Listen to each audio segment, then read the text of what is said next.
और यूपी में ये टीपीए प्री परीक्षा में एक महत्वपूर्ण एरिया बनता है, तो उस हिसाब से हमको लेकर के इसको चलना होगा। पहले इसको जरा, इस एक्ट को जरा एक बार परिचित होते हैं आज, उसको क्या क्या खास बात है, क्या नहीं, फिर इसके आगे जाएंगे, फिर कल देखा जाएगा कैसे कैसे क्या क्या करना है, क्या समझना है हमको, क्या हमको बातें लेके चलनी है उस हिसाब से। जैसा कि हम हमेशा करते हैं, हर विधि में करते हैं, बेयरेट को बेस बना करके हम सारी बातों को समझने का प्रयास करेंगे। और हाँ, लेकिन एक बात मैं ज़रूर आपसे कहना चाहूँगा कि टीपीए जो है ये टफेस्ट एक्ट है समझने के लिए, दो उद्देश्यों से। एक तो ये कि इसके सिद्धांत टिपिकल हैं, दूसरी बात इसका जो हिंदी का ड्राफ्टिंग है वो थोड़ा सा शुद्ध हिंदी यूज किया गया है, तो थोड़ा सा हमको समस्या जरूर होती रही होगी टीपीए की बातों को समझने के लिए, लेकिन प्रयास करूंगा मैं कि आपके लिए आसान करूं इसको, और हम जिस तरीके से सारी बातें समझे हैं उस तरह से सारी बातों को समझें। एक बात ये भी बात ध्यान में रखना है कि हमको टीपीए में बहुत सारी चीजों को मतलब हमको स्किप करना पड़ेगा जो हमारे लिए रिक्वायर्ड नहीं है, वो हमको बस ध्यान में रखना पड़ेगा।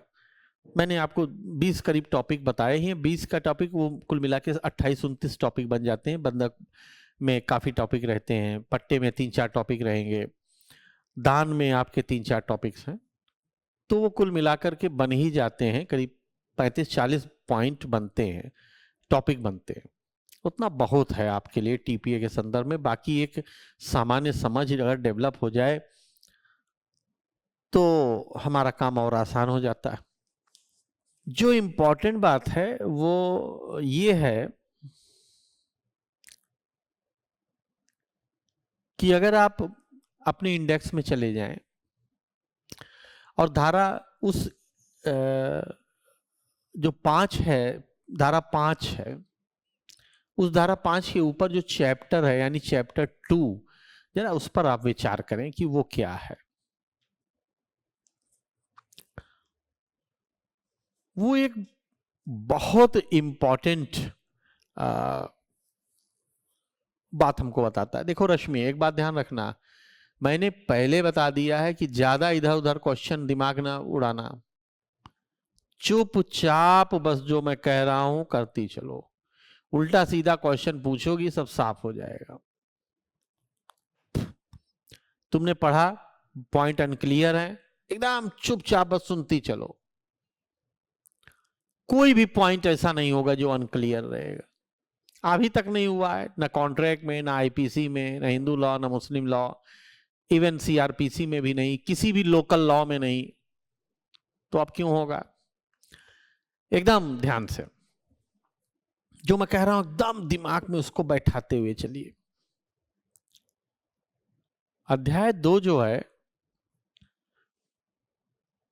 वो संपत्ति अंतरण के विषय में हमको नियमों को बताता है। Of transfers of property bye act of parties,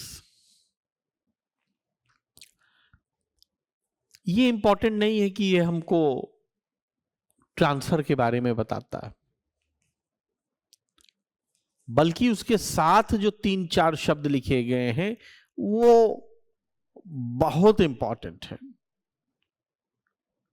वो क्या है, देखिए लिखा बाय एक्ट ऑफ पार्टीज, यानी इसका मतलब क्या है कि ये जो पूरा विषय है इसमें जो संपत्ति का अंतरण होना है वो बाय एक्ट ऑफ पार्टीज से होना है। यानी जब पक्षकार कोई कृत्य करेंगे तो उसके फलस्वरूप संपत्ति का अंतरण होगा या माना जाएगा, इससे संबंधित नियम इस विधि में होंगे। एक बात तो ये हमको पता लग रही है, अभी कंफर्म नहीं है, पता कंफर्म करेंगे। दूसरी बात, अगर हम धारा 3 पर जाएं, ऐसे हमारा दिमाग आया कि जरा देखा जाए कि आखिर संपत्ति अंतरण होता क्या है। तो आप जब धारा 3 पर जाएंगे तो वो इंटरप्रिटेशन क्लॉज है, और इंटरप्रिटेशन क्लॉज इटसेल्फ लिख करके ड्राफ्टर्स ने हमको ये इंडिकेट किया है कि ये सब डिफिनीशन नहीं है, परिभाषा नहीं है। जब भी किसी विधि में आपको सेक्शन 2(3) में परिभाषा खंड से उसका नोट ड्राफ्टर्स लिखते हैं या लेजिस्लेचर लिखता है, तो इसका मतलब यह होता है कि जिस भी चीज की उसमें परिभाषा दी गई है वो सर्टेन है, यानी वही होगा तब उसको माना जाएगा। लेकिन जब उसी खंड को हम इंटरप्रिटेशन क्लॉज कहते हैं तब उसमें ये स्कोप रहता है कि इस अधिनियम के उद्देश्यों के लिए तो इसको यही मानेंगे जो लिखा है, लेकिन हो सकता है किसी और उद्देश्य के लिए कुछ और भी कहा जाता हो। ये दूसरी बात हमको पता लगी कि इस पूरे अधिनियम में जो इंटरप्रिटेशन हो रहा है, जिन भी चीजों का इंटरप्रिटेशन है, वो एग्जैक्टली डिफाइंड नहीं है। They are only explanatories to that words और दैट टर्म्स। मतलब कि वो एक निश्चित अर्थ नहीं दे पा रही हैं परिभाषा के रूप में, बल्कि वो यथासंभव समीप अर्थ उसका दे पा रही हैं निर्वचन के रूप में कि इसको ये मानिएगा। जैसे अगर आप इस निर्वचन खंड की परिभाषाओं पर विचार करें तो एक बात तो ये बात ध्यान रखना है कि आपके प्री परीक्षा में ये कई बार पूछा गया है कि टीपीए के निर्वचन खंड में किसकी परिभाषा नहीं है। तो हमको ये बात नोट डाउन करना ही होगा और जानना ही होगा कि निर्वचन खंड में कौन टर्म डिफाइंड है या एक्सप्लेन्ड है। देख लेंगे, वो आसान है, कोई बड़ी बात नहीं है। तो मैं जो आपको बता रहा था कि डिफिनीशन क्लॉज का मेंशन ना किया जाना इस बात की ओर संकेत करता है कि जिन भी टर्म्स का अर्थ इस खंड में बताया गया होगा वो एग्जैक्ट नहीं है, वो साइप्रस मीनिंग है। साइप्रस मीनिंग का मतलब यथासंभव समीप मीनिंग है, या ये कह सकते हैं दूसरे शब्दों में कि इस अधिनियम के लिए उनकी ये मीनिंग आप मानेंगे। फॉर एग्जाम्पल,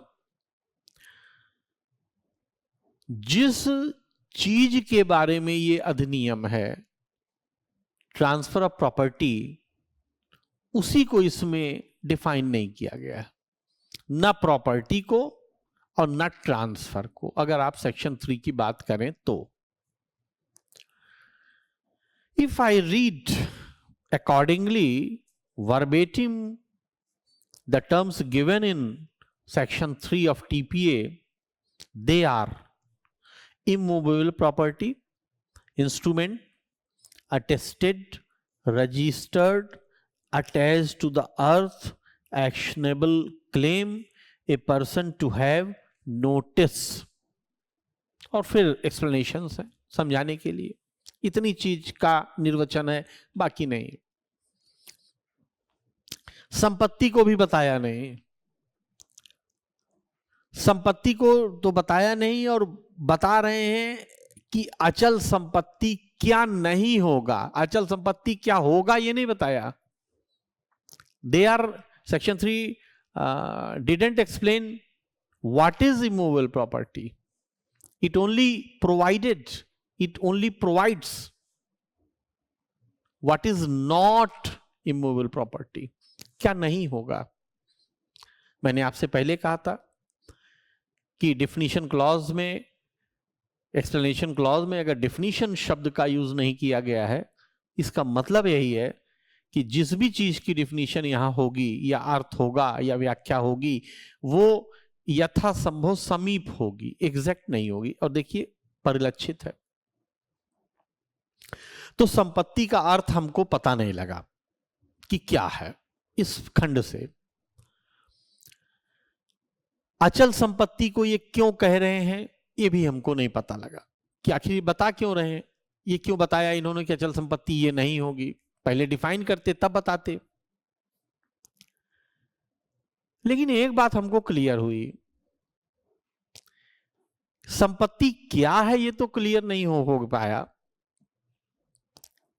लेकिन संपत्ति का एक प्रकार अचल संपत्ति भी है, ये इसकी पहली परिभाषा से इंगित हो रहा है। अब कितने प्रकार है, 10, 12, 15, 2, 1, ये नहीं पता लगा, लेकिन ये एक प्रकार है, ये हमको पता लगा। और अंतरण तो पता ही नहीं लगा, क्योंकि अंतरण को डिफाइन ही नहीं किया गया, ना अंतरण के बारे में कोई उल्लेख है, ना अंतरण के संबंध में कोई व्यवस्था है यहां पर।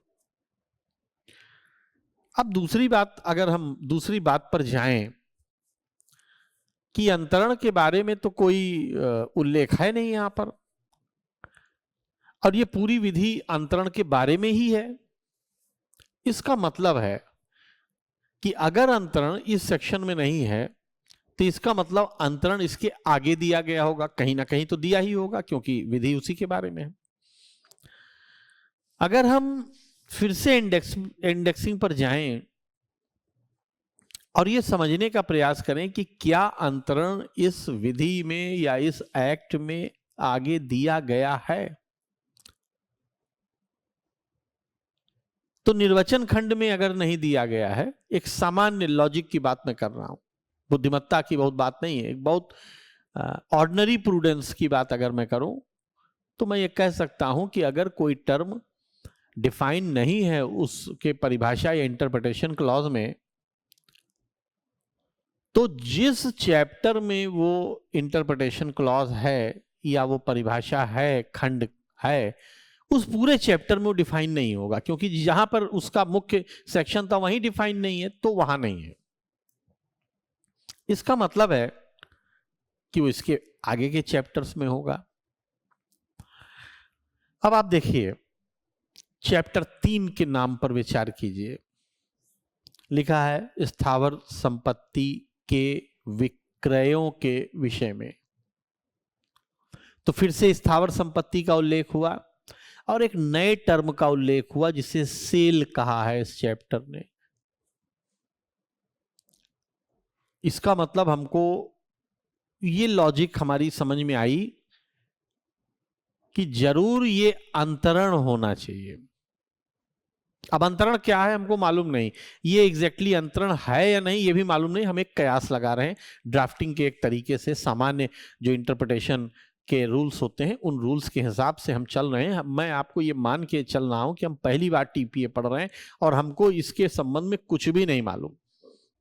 हमने इसके पहले ये नहीं पढ़ा है कि अंतरण होता भी है कुछ की नहीं, अंतरण क्या होता हमको नहीं मालूम, उस अनुसार मैं चलना। इसके अगले चैप्टर में हम गए तो हमको फिर से एक नया टर्म मिला, बंधक, और वो भी स्थावर संपत्ति के संबंध में है। बंधक का चैप्टर कई सब हेड में डिवाइडेड है, हम उसको देख रहे हैं। फिर हम 5 पर चले गए, फिर से हमको मिला स्थावर संपत्ति का पट्टा, नया टर्म मिला। स्थावर संपत्ति तो सेम है, टर्म नया है। जब हमने अध्याय 3, अध्याय 4 और अध्याय 5 के इन टर्म्स पर विचार किया और सोचने का प्रयास किया तो हमको ये समझ में आया कि स्थावर संपत्ति तो सेम है हर जगह, लेकिन जो उसके साथ एडजॉइनिंग टर्म है वो अलग अलग हो रहे हैं। इसका मतलब है कि ये सब अंतरण हो सकते हैं, ये अंतरण के प्रकार हो सकते हैं, अभी कंफर्म नहीं है, हमने एक अंदाजा लगाया। लेकिन फिर हमको एक और समझ में बात आई कि संपत्ति अचल संपत्ति की बात कर रही है, और अचल संपत्ति की बात हमने अभी परिभाषा खंड में देखी थी, और ये जो तीनों चैप्टर हमने पढ़े ये अचल संपत्ति के बंधक के विषय में है, अचल संपत्ति के पट्टे के विषय में है और अचल संपत्ति के विक्रय के विषय में है। हमने ये भी इंटरप्रिटेशन किया या अपना अंदाजा लगाया, जो भी आप उचित समझें इसको नाम देने का, ऐसे प्रोसेस को, तो हम ये कह रहे हैं कि जो अंतरण है ये अंतरण के प्रकार बन रहे हैं। अगर हम इनको अंतरण का प्रकार मानते हैं तो दो निष्कर्ष एक महत्वपूर्ण हमारे सामने आते हैं। वो ये कि एक तो अंतरण का कोई एक प्रकार नहीं है, वरना एक ही चीज होती। यहां तो अंतरण के कम से कम 3 प्रकार हमको दिखाई पड़ रहे हैं, विक्रय है, बंधक है और पट्टा है। अब ये क्या होता है एग्जैक्टली हमको मालूम नहीं, लेकिन हमने प्राइमरी कंक्लूजन से, प्राइमरी ऑब्जर्वेशन से ये बात तय किया। इसी क्रम में हमको एक बात और महत्वपूर्ण पता लगी कि ये तीनों अंतरण स्थावर संपत्ति के कंटेक्स्ट में यहां लिखे गए हैं। इसका मतलब है कि अगर कोई और संपत्ति किसी प्रकार की होती भी होगी, हमको तो मालूम नहीं, चूंकि हमको जो इंडिकेट कर रही बेयर एक्ट हम उसी से बच चल रहे हैं। अगर कोई और डायरेक्शन होगा उसका कि ऐसा भी संपत्ति हो सकती है, तो उसका ना तो बंधक का नियम यहां है, ना तो पट्टे का नियम है और ना ही विक्रय का नियम है। क्यों हम ऐसा कह रहे हैं? क्योंकि ये सिर्फ स्थावर संपत्ति को इंडिकेटेड है, ये सारे चैप्टर्स 3, 4, 5। और देखिए इसमें हमको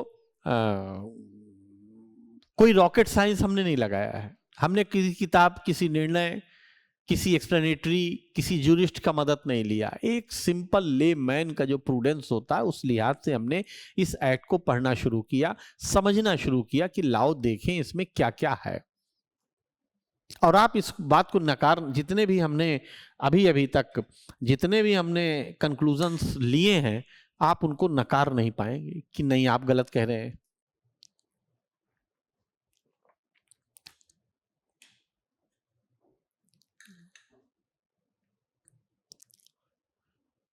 ये 3 चैप्टर तो स्थावर संपत्ति को इंडिकेटेड है, लेकिन जब हम चैप्टर आगे के चैप्टर्स पर गए 6, 7, 8, आप उसको पढ़िए, उसमें ये इंडिकेटेड नहीं है कि ये स्थावर संपत्ति है कि और कोई संपत्ति है।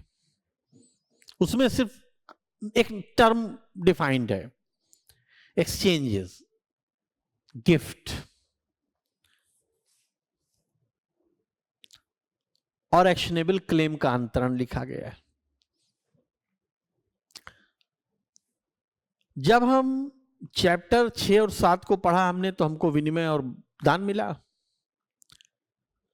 इसमें स्थावर संपत्ति का विनिमय नहीं लिखा था जिस तरह से पिछले चैप्टर्स में लिखा था, और ना ही स्थावर संपत्ति का दान लिखा था। इसका मतलब हमको यह पता लगा कि जरूर ये दोनों जो अंतरण होंगे वो स्थावर संपत्ति तो होता ही होगा, किसी और संपत्ति का भी होता होगा। अब फिर से वही बात कि हमारा ये अंदाजा है, कंफर्म हमको है नहीं, चूंकि हमने तो सिर्फ नाम से ये कंक्लूजन ड्रॉ किया है। इसी क्रम में जब लास्ट चैप्टर का नॉमेनक्लेचर हमने देखा, उसका नाम देखा, नामकरण हमने देखा, तब हमको एक महत्वपूर्ण बात यह भी पता लगी कि ये कह रहा है अनुयोजित दावा का अंतरण। इसका मतलब अंतरण तो हो रहा है और अनुयोजित दावा का अंतरण हो रहा है। इसका मतलब कि चूंकि ये पूरी लॉ जो है वो संपत्ति के अंतरण के बारे में है, अंतरण यहां यूज किया गया है। इसका मतलब क्या है कि अनुयोजित दावा संपत्ति होनी चाहिए, क्योंकि उसी के अंतरण के बारे में पूरा विषय है। लेकिन हमारे दिमाग में यह कंफ्यूजन क्रिएट हुआ कि अभी तक तो स्थावर संपत्ति बता रहे थे संपत्ति का प्रकार, अब यहां कह रहे हैं कि अनुयोजित दावा का भी अंतरण होगा। तो अब ये स्थावर संपत्ति है या नहीं है या किसी और प्रकार की संपत्ति, ये अभी क्लियर नहीं हुआ। लेकिन ये क्लियर हो गया कि संपत्ति होनी चाहिए इसी, क्योंकि अंतरण तो संपत्ति का ही होगा। ये भी बात तय हो गई। इसका मतलब अगर हम अनुयोजित दावे के अंतरण को भी एक प्रकार मान लें, तो अध्याय 3 से लगाए अध्याय 8 तक, यानी विक्रय, बंधक, पट्टा, विनिमय, दान, और लास्ट में अगर हम देखें तो अनुयोज्य दावे का अंतरण, इतने प्रकार के अंतरण हमको यहां ऑब्जर्व हो रहे हैं, जिसमें हमको विनिमय और दान ये नहीं कंफर्म हो रहा है कि अचल संपत्ति के साथ किसी और का होगा, और ये नहीं कंफर्म हो रहा है कि अनुचित दावे का जो अंतरण हो रहा है तो अनुचित दावा इसमें अचल संपत्ति है या कोई और संपत्ति है, लेकिन संपत्ति है, ये हमको लगभग अंदाजा लग रहा है।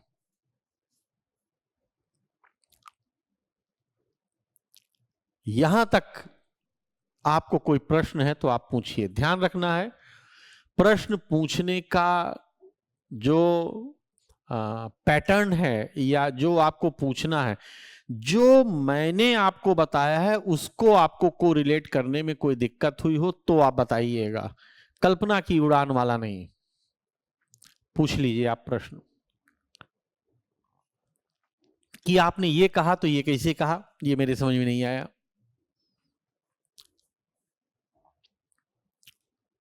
पूछिए, जरा पूछिए, अगर कोई समस्या है आपको तो पूछ लीजिए।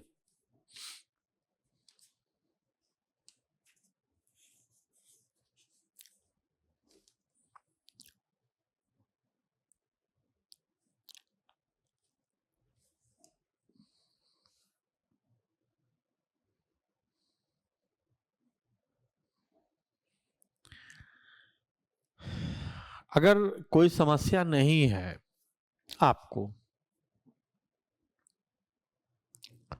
तो देखिए, आप जो अध्याय 2 है, वॉट एवर द चैप्टर 2,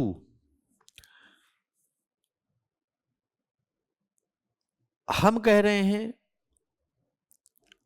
अध्याय 3 अंतरण का प्रकार है, अध्याय 4 अंतरण का प्रकार है, 5, 6, 7, 8 अंतरण का प्रकार।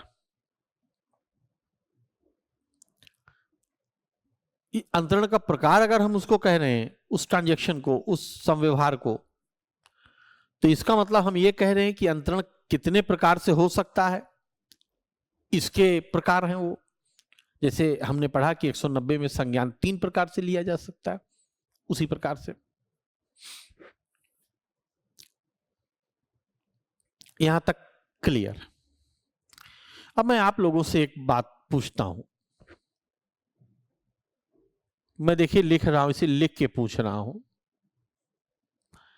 ये शब्द जो अंतरण, हम तब से बात कर रहे हैं और हमने ये अंदाजा लगाने का प्रयास किया कि ये अंतरण कितने प्रकार का हो सकता होगा, ये अंतरण संपत्ति का हो सकता होगा। अगर मैं आपसे ये कहूं कि बिना टीपीए में जाए हुए, बिना अन्य किसी विधि का सहारा लिए हुए, अंतरण का अर्थ आप क्या लगाएंगे? मतलब अगर मैं, मान लीजिए मैं पढ़ा लिखा नहीं हूं, या मैं पढ़ा लिखा हूं लेकिन मैंने टीपीए नहीं पढ़ा है, या मैंने लॉ नहीं किया है, और मैं आपसे पूछता हूं कि भैया ट्रांसफर का मतलब आप बता दीजिए क्या होता है, तो आप क्या बताएंगे कि ट्रांसफर का क्या मतलब होता है? ध्यान से सोचिएगा जरा इसको, take your time and then tell the answer. TPA का सहारा नहीं लेना है, किसी अन्य विधि का सहारा नहीं लेना है, गूगल का सहारा नहीं लेना है, अपने राइट्स ट्रांसफर करना है। गोपाल, तुमको ये कैसे पता लगा कि इस अंतरण में राइट्स ट्रांसफर हो रहा है? देखिए इन्होंने उत्तर क्या दिया है। इन्होंने कहा है अपने अधिकार का अंतरण। तो अंतरण की परिभाषा तो हुई ही नहीं, क्योंकि आपने वही वर्ड यूज कर दिया। और अधिकार का कैसे हुआ, ये बहुत सारे लोगों ने, सुधा ने, और मैं नाम तो भूल गया, अब्दुल इत्यादि, सब ने इसका ठीक उत्तर दिया। ये लोग कह रहे हैं किसी चीज को किसी को देना, ये कह रहे हैं ज्यादातर लोगों ने। दीक्षा ने कहा transfer of right in property. Diksha, मैंने कहा था तुम किसी गूगल का मदद ना लेना। ममता ने भी कहा अपनी संपत्ति को किसी दूसरे को देना। मैं कह रहा हूं बार बार कि अंतरण को बताना है। शुभम इससे भी ज्यादा आगे बढ़ गए हैं, ज्यादा काबिल होना इसीलिए खतरनाक हो जाता है। कह रहे हैं किसी चल या अचल संपत्ति को एक पर्सन के द्वारा किसी अन्य पर्सन को द्वारा। चल संपत्ति कहां से आ गई जो अभी हमने पढ़ाई नहीं है।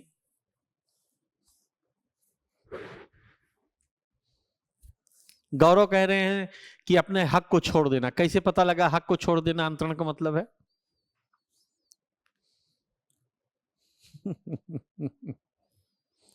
अंजलि ने इसका सबसे एप्रोप्रिएट उत्तर दिया है। अंतरण का मतलब है किसी भी चीज का एक स्थान से दूसरे स्थान तक जाना। बिल्कुल सही उत्तर है। गीता ने कहा हस्तांतरण। क्यों मान ले गीता तुम्हारा एक हाथ से दूसरे स्थान तक? मयूरी ने भी यही बात कहा। सबसे एप्रोप्रिएट उत्तर यही था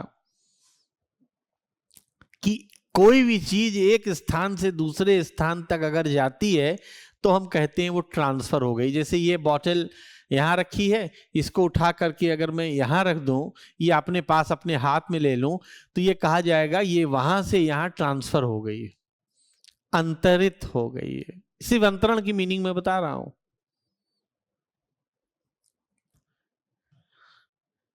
अगर अंतरण की ग्रामेटिकल मीनिंग यही है जो हम समझ रहे हैं। सना ने देखिए वही गूगल वाला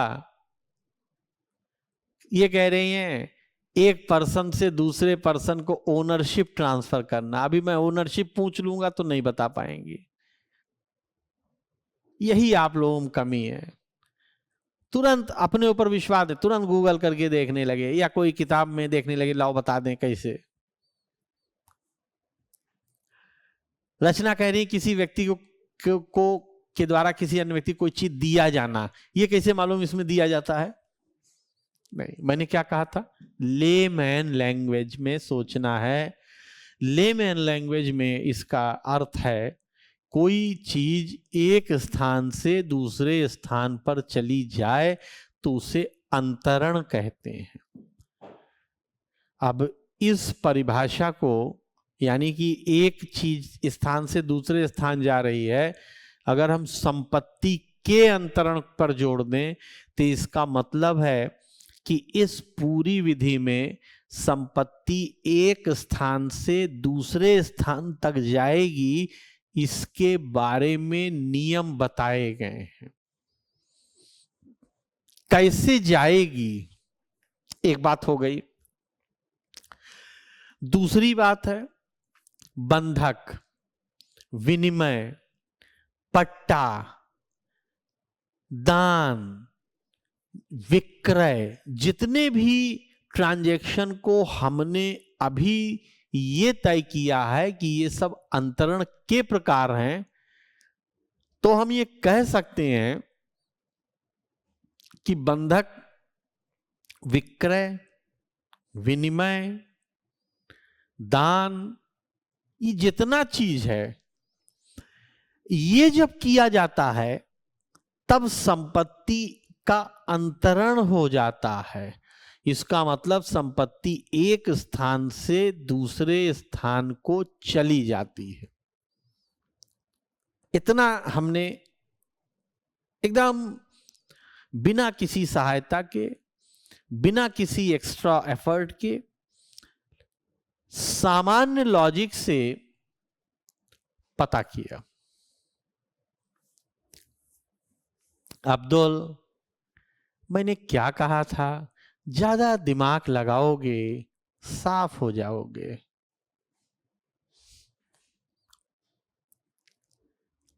मैं टीपीए या कोई भी सब्जेक्ट आपको ये सोच के नहीं पढ़ाता हूं कि आप प्रकांड विद्वान हैं। होंगे आप, इससे मुझे इनकार नहीं है, लेकिन मैं अपने हर बच्चे को यह मान के चलता हूं कि उसने इसके पहले कभी टीपीए नहीं पढ़ा होगा, इवन सुना भी नहीं होगा कि यह भी कोई चीज है। वरना इस लेवल पर जाकर के मुझे आपको इस तरीके से समझाना नहीं चाहिए था। मैं तो सीधे आपसे कहता कि जैसे आपको बताया गया होगा रीड सेक्शन 1, ये देखिए इन्फोर्समेंट है, अनुसूची से रिलेट करता और बता देता आपको। लेकिन मेरी फिलॉसफी ये है कि एकदम जीरो से शुरू किया जाए, कि हमको जैसे कुछ ना मालूम हो उस टीपीए में, तब कैसे हम जानेंगे। हमने अभी एक अंदाजा लगाया, ट्रांसफर का सिंपल मीनिंग क्या हो सकता था। टू ट्रांसफर एनीथिंग का मतलब होता है एक स्थान से दूसरे स्थान जाना। क्या जा रहा है? संपत्ति। कैसे जा रही है हमको नहीं पता, हमने पढ़ा नहीं। कैसे जा सकती है? चैप्टर 3, 4, 5, 6, 7, 8 में हमने ये देखा कि एक टर्म डिफाइन है तो अंतरण हो सकता, हमने अभी अंदाजा लगाया, अभी हमको मालूम नहीं है। बिल्कुल सही है, ज्ञान भिक्षा की तरह लेना चाहिए, एकदम ऐसे आप उसी के सामने हाथ फैलाते हैं जिसको आप अपने से बड़ा मानते हैं, अपने से श्रेष्ठ मानते हैं, तब तो आप हाथ फैलाएंगे। जैसे आप अपने पापा से मांगते हैं या मम्मा से मांगते हैं या दादा दादी, जिससे भी। अगर मान लीजिए आप उनको अपने से श्रेष्ठ माने ही ना, तो आप क्यों मांगेंगे उनसे? ये पहला रिक्वायरमेंट है शिक्षा का, to surrender your self and to acknowledge the authority of that person who is giving you the knowledge, जो आपको ये बता रहा है। खैर वो तो आप जानते हैं, ये तो मैं उस पर नहीं जा रहा हूं, वो तो आप सब का वो संस्कार है, मुझे मालूम है, और नहीं होगा तो ठोंक पीट के मैं सही करूंगा उसको।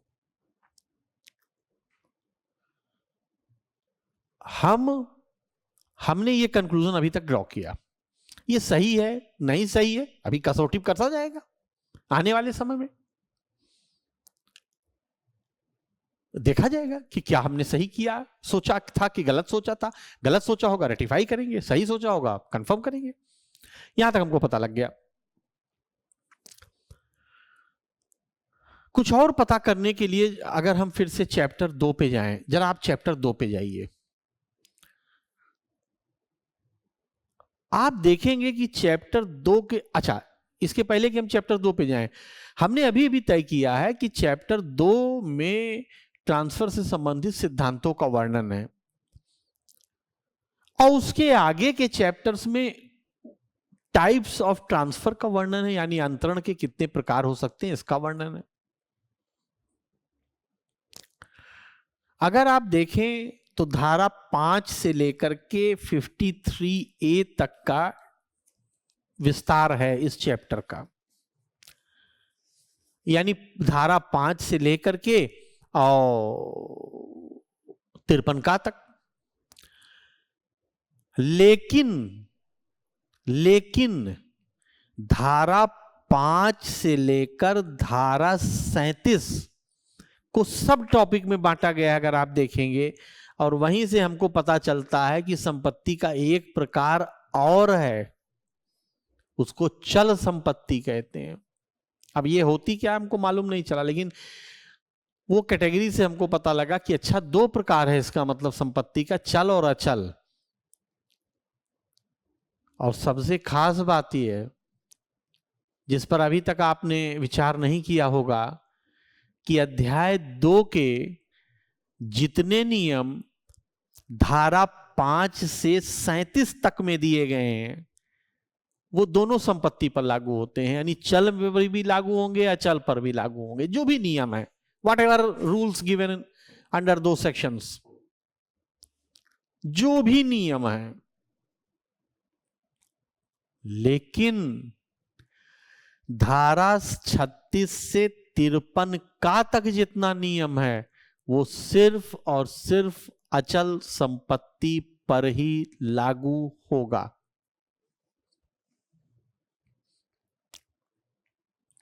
सिर्फ अध्याय 2 की ड्राफ्टिंग से हम ये क्लियर कर सकते हैं।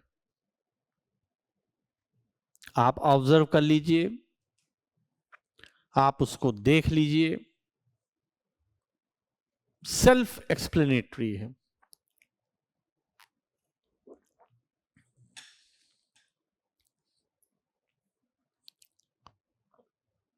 अब देखिए, मैं टीपीए में आपसे प्रश्न बनाता हूं। देखिए,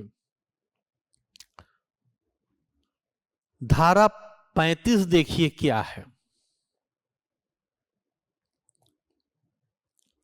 धारा 35 के ऊपर एक चीज सब टॉपिक का क्लॉज लिखा होगा। सब टॉपिक को भी टॉपिक में बांटा गया है।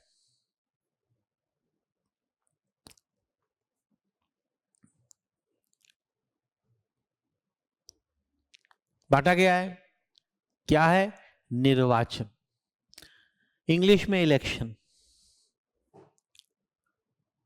अगर आपसे पूछा जाए ऑब्जेक्टिव के लिए, मैं आपको सिर्फ ये बताने का प्रयास कर रहा हूं कि अगर डायरेक्ट कमांड है हमको, तो ऑब्जेक्टिव आपका कभी भी गलत नहीं होगा। उत्तराखंड की परीक्षा हो, एमपी की परीक्षा हो, राजस्थान की अभी परीक्षा पूछी गई थी, अगर डायरेक्ट पर हमको कमांड है तो हमसे कोई ऐसा प्रश्न नहीं होगा जो मिस हो जाए। जैसे मैं बना रहा हूं प्रश्न, निर्वाचन का सिद्धांत लागू होता है, ऑप्शन ए केवल अचल संपत्ति पे, बी केवल चल संपत्ति पर, सी दोनों पर, डी दोनों पर नहीं। अब ध्यान से आप सोचिए, आप कितना भी टीपीए पढ़े हो, अगर आपने चैप्टर 2 के सब डिवीजन को ध्यान नहीं दिया है कि 5 से 36 तक दोनों पर और 37 से 53 का तक अस्थावर संपत्ति पर लागू होता है, तो इस प्रश्न का जवाब आपको देने में कठिनाई होगी। आप दे लेंगे लेकिन कठिनाई होगी, आपको टाइम आपको लगेगा। जो प्रश्न आपको 1 सेकंड में लगाना चाहिए था, आप कम से कम 30 से 35 सेकंड सोचेंगे तब कर पाएंगे, और सब सोच भी नहीं पाएगा। और इस प्रश्न में देखिए कुछ नहीं है। तो मैं यही बताना चाहता हूं, बहुत ध्यान से। अब जैसे सरजीत ने भी कल्पना की उड़ान को बढ़ाया, ये कह रहे हैं सर चैप्टर 2 में ये भी देखना होगा कि पार्टीज जिगर हैं या डेथ। तो जिगर के मतलब जिंदा हैं, ये कैसे पता लगा तुमको सरजीत? ये कैसे तुमको पता लगा कि जो अंतरण करता है वो जिंदा होता है हमेशा? How do you know that? नाम से नहीं पता लगा, चैप्टर 2 के मार्जिनल नोट से नहीं पता लगा, 3 से लेके 8 तक के मार्जिनल नोट से नहीं पता लगा, चैप्टर 2 के डिवीजन से नहीं पता लगा। ये कैसे पता लगा? मतलब पुराना ज्ञान। अगर बाल्टी में पानी भरा होगा तो जो चाहे वो पानी कितना भी खराब हो, शुद्ध जल जब उसमें डाला जाएगा तो या तो वो जाएगा नहीं, और जाएगा क्योंकि जल की तो प्रॉपर्टी है कि जैसे मान लीजिए आधा मटका भरा हुआ है दूषित जल, उसमें हम ऊपर से शुद्ध जल या गंगा जल डाल रहे हैं, तो जो शुद्ध जल जा रहा है वो उसकी प्रॉपर्टी भी वही हो जाएगी जो उसमें है, इसलिए कि प्री ऑक्युपाइड है वो पॉट। यही कंसेप्ट के साथ होता है। जब हम प्री ऑक्युपाइड रहते हैं किसी कंसेप्ट में, तब जो नया चीज शुद्ध हमको ओरिजिनल पता लगता है वो गलत हो जाता है। ठीक है,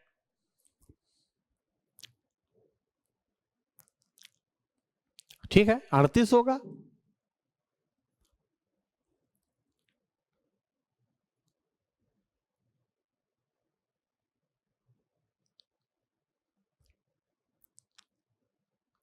इस बात का ध्यान देखिए, आप अपने आप देखिए, अभी हमको सब पता लग जाएगा, जिंदा है मरे हैं कि आधा जिंदा हैं आधा मरे हैं, पैदा हुए कि नहीं पैदा हुए कि ऊपर से ही हो गया, सब।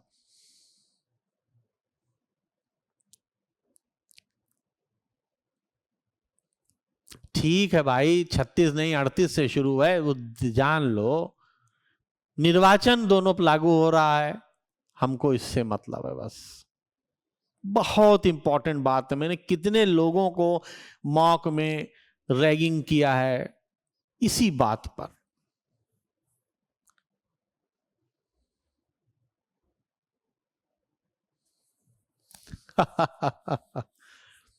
ठीक है, अब वो सब नहीं सोचना है, वो जो मिल रहा है उसको ग्रहण करना है। अब मैं आप लोगों से जैसे आप प्रशंसा करते हैं या आपको अच्छा लगता है तो आप भाव प्रकट करते हैं, तो मैं ये कहना चाहता हूं उस भाव को अपने अंदर बचाइए और उसको अपने साधना से, अपनी मेहनत से उसको रिजल्ट में कन्वर्ट कीजिए, तब उसका फायदा है। वरना आप खुद सोचिए, अगर आप बहुत अच्छा जानते रहेंगे, रिजल्ट नहीं होगा, तो उस ज्ञान का यूज अगर एप्लीकेशन ना हो तो वो व्यर्थ हो जाएगा। इसलिए इसको बचाए रहिए। अभी इसको उस दिन के लिए बचाए रहिएगा जब आप सिलेक्शन होने के बाद अगर यहाँ आए तो बच्चों को बताने के लिए, उस दिन के लिए सब सारा भाव बचा के रखिए। वेट फॉर दैट मोमेंट, और वही आपका मोटिवेशन होगा। रोज उसको सोचना है।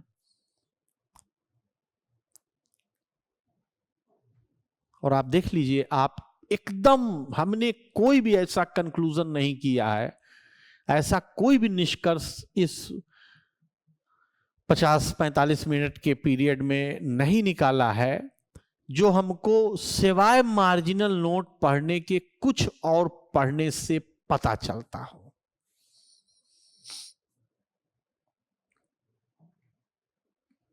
जैसे ही हमने अध्याय 2 का नाम पढ़ा, पक्षकारों के कार्य के द्वारा, of transfer of properties bye act of parties, जैसे हमने ये पढ़ा कि पक्षकार जब कोई कार्य करेंगे तब अंतरण माना जाएगा, कह रही है अध्याय 2, पक्षकारों के कार्य द्वारा संपत्ति के अंतरण के विषय में। यानी अध्याय 2 में जितने भी नियमों की चर्चा की गई है वो सारे नियम उस अंतरण के बारे में हैं जो पक्षकारों के कार्य द्वारा किए जाते हैं। और इसका मतलब है, अगर पक्षकार कार्य करके संपत्ति को एक स्थान से दूसरे स्थान पर भेज रहे हैं या ट्रांसफर कर रहे हैं, इसका मतलब वो जीवित है। क्योंकि अगर जीवित ना होते तो वो कार्य ना कर पाते, बाय एक्ट ऑफ पार्टीज ना होता। बाय एक्ट ऑफ पार्टीज का मतलब इटसेल्फ एविडेंट है कि जो लोग ये कर रहे हैं ट्रांसफर, अब कौन कर रहा है, किसको कर रहा है, हमको ये नहीं मालूम, लेकिन जो लोग भी ये अंतरण कर रहे हैं वो जीवित होने चाहिए, क्योंकि बाय एक्ट ऑफ पार्टीज। बहुत इंपॉर्टेंट कंक्लूजन है ये। अगर अध्याय 2 बाय एक्ट ऑफ पार्टीज पर डिपेंड है, इसका मतलब है 2 कंक्लूजन। एक तो ये जो 2 लोग हैं, पक्षकार हैं, जो पार्टीज हैं उस ट्रांजैक्शन के, वो जीवित हैं क्योंकि एक्ट कर रहे हैं। उस एक्ट से ही अंतरण होगा, उसी एक्ट को अंतरण कहेंगे।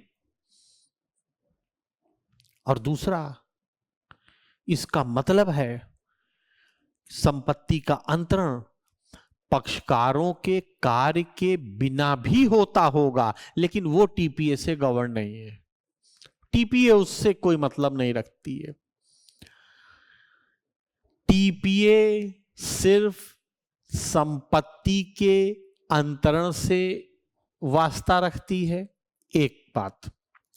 टीपीए सिर्फ संपत्ति के अंतरण से जो कि पक्षकारों के कार्य के द्वारा किया गया है उससे वास्ता रखती है। तीसरा कंक्लूजन, टीपीए सिर्फ उसी अंतरण से वास्ता रखती है जो कि अध्याय 3 विक्रय, 4 बंधक, 5 पट्टा, 6 विनिमय, 7 दान और अंतिम वाला ट्रांजैक्शन ऑफ एक्शनेबल क्लेम के तरह हैं। कोई और ट्रांसफर अगर होता होगा तो इस अधिनियम के एम्बिट के बाहर है, उससे टीपीए का कोई मतलब नहीं है। और अगली बात, चूंकि अध्याय 2 के सब चैप्टराइजेशन से हमने ये कंक्लूजन ड्रॉ किया कि संपत्ति या तो चल होगी या तो अचल होगी, चूंकि उसी संबंधित नियम दिए गए हैं, और विक्रय, बंधक, पट्टा सिर्फ अचल संपत्ति के संबंध में ट्रांजैक्शन है, तो इसका मतलब है दान और विनिमय चल और अचल दोनों के संबंध में ट्रांजैक्शन है। और इसका यह भी मतलब है कि विक्रय, बंधक और पट्टा चल संपत्ति के संबंध में नियमों को वर्णित नहीं करता। ये इतना कंक्लूजन हमने आज अभी तक निकाला है। अब आपको कुछ पूछना हो तो पूछिए, अगर कोई शंका हो तो आप निवारण कीजिए उसका कि आप ये कैसे कह रहे हैं।